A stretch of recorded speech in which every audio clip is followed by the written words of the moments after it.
আপনারা ঐক্যবদ্ধ থাকবেন। আমি বিশ্বাস করি বাংলাদেশের আলেম সমাজ যদি ঐক্যবদ্ধ থাকে তাহলে বাংলাদেশের স্বাধীনতা কেউ ছিনিয়ে নিতে পারবে না। আমার নিবেদন, আপনারা নারী নীতি নিয়ে লড়াই করতে গিয়ে বৃহত্তর লড়াই থেকে সরে যাবেন না। আমাদের বৃহত্তর লড়াই ভারতীয় সাম্রাজ্যবাদের বিরুদ্ধে লড়াই, আমাদের বৃহত্তর লড়াই ইসলামের জন্য আমাদের লড়াই। আজকে আমি প্রধানত এখানে উপস্থিত হয়েছি শাপলা চত্বরে যারা শহীদ হয়েছেন তাদের প্রতি শ্রদ্ধা জানানোর জন্য এবং তাদের আত্মার প্রতি মাগফিরাত কামনার জন্য আমি আজকে আপনাদের সঙ্গে উপস্থিত হয়েছি। সেই সঙ্গে আমি জুলাই বিপ্লবের শহীদদেরও শ্রদ্ধাভরে স্মরণ করছি। আমাদের স্মরণে রাখতে হবে যে 2013 সালের সেই শাপলা চত্বর গণহত্যার পর এই প্রথম আমরা আবার মুক্ত বাংলাদেশে, দ্বিতীয় স্বাধীন বাংলাদেশে এরকম একটি মহাসমাবেশ করতে সক্ষম হয়েছি। কাজে আমাদের এই দীর্ঘ পথ পরিক্রমায় যারা জীবন দিয়ে আমাদের জন্য সহজ করে দিয়ে গেছেন তাদের সকলের প্রতি আমার অসীম শ্রদ্ধা এবং ভালোবাসা, এবং তাদের পরিবারের প্রতি আমি সমবেদনা জ্ঞাপন করছি।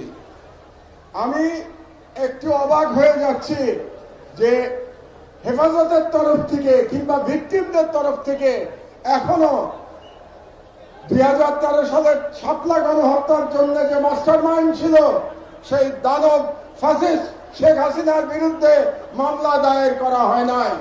আপনারা কেন এখনো মামলা দায়ের করেন নাই আমি জানি না। আমি মনে করি শাপলা চত্বরে যারা গণহত্যার শিকার হয়েছে তাদের প্রত্যেকে শেখ হাসিনার বিরুদ্ধে গণহত্যার মামলা দায়ের করতে হবে। এটাই আমার আজকে 1 নম্বর দাবি। দ্বিতীয় যে কথাটি আপনাদেরকে আমি বলতে চাই, আমরা মুসলমান, উম্মার প্রতি আমাদের ভালোবাসা থাকতে হবে।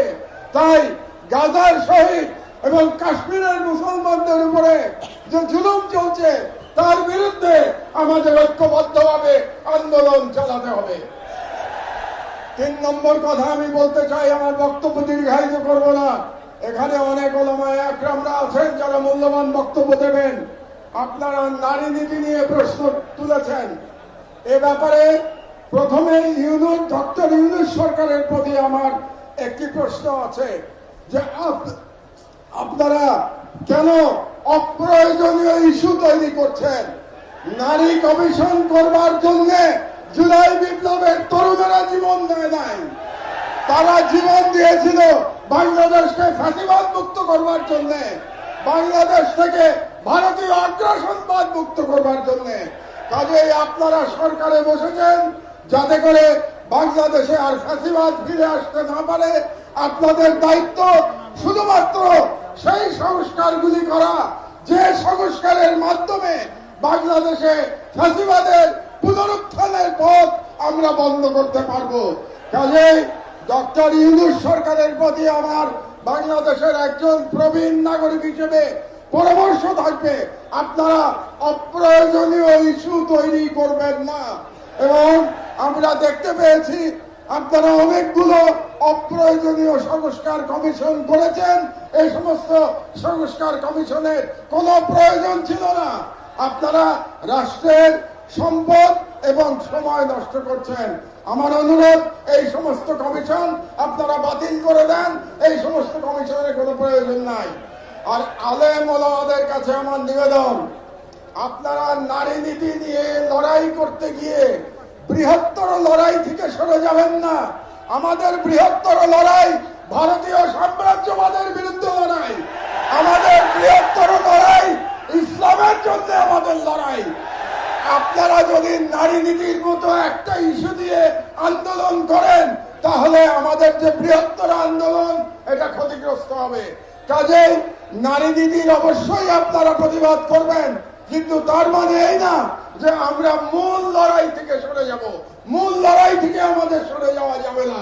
এই জন্য আপনাদের কাছে আমার আহ্বান, আপনারা ঐক্যবদ্ধ থাকবেন।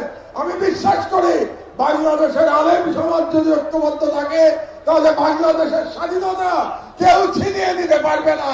কাজেই যে কোনো মূল্যে এই হেফাজতের মঞ্চ থেকে বাংলাদেশের সকল আলেমদের ঐক্যবদ্ধ থাকার আহ্বান জানিয়ে আমার বক্তব্য শেষ করছি। আল্লাহ হাফেজ। বাংলাদেশ